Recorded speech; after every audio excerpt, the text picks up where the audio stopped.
And close it, sir. Sir. Scientists are decided to be Science Day because of C.V. Raman doing his experiment only 200 rupees. That is the Raman Act. అయితే CV Raman అనే శాస్త్రవేత్త భారతదేశీయుడు అయినందుకు మనం అందరం గర్వపడాలి.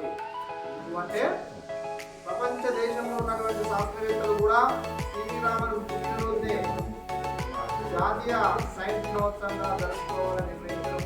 ఎందుకనగా అతని ప్రయోగాలు చేసేటప్పుడు అత్యంత తక్కువ ఖర్చుతో వాడినటువంటి పరికరాలను 200 రూపాయలతోనే సైన్స్ రామన్ ఎఫెక్ట్ అనేది నిర్మించబడింది.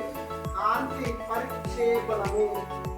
ఆల్రెడీ మనకి ఇప్పుడు ఆకాశం నీలి రంగులో కనబడుతుంది. నీలి రంగులో కనబడుతుంది. అసలు ఉండడం ఆకాశం ఎలా ఉంటుంది? నల్లగా ఉంటుంది. కాంతి పరిక్షేపణం ద్వారా మనకు ఆకాశం నీలి రంగులో కనబడుతుంది. మనకు వక్రీభవన గుణకాలను బట్టి కాంతి పరిక్షేపణం చెందుతుందని శాస్త్రవేత్తలు వివరించడం జరిగింది. దానికి అందరూ ప్రపంచ దేశంలో ఉన్న శాస్త్రవేత్తలు మన భారతీయుని సైన్స్ డే సందర్భంగా ఎన్నుకోవడం జరిగింది. అతని పేరును సూచించి మనకు సైన్స్ డేగా నిర్వహించుకోవడం జరుగుతుంది. అయితే మనకు బిఫోర్ ఇండిపెండెన్స్ మన దేశాన్ని ఇతర ఇంగ్లాండ్ వాళ్ళు పరిపాలిస్తారు కాబట్టి వాళ్ళ దగ్గర ఉన్న గ్రీన్ ఫుడ్ అనే ఒక బహుమతిని ప్రదానం చేసినాము.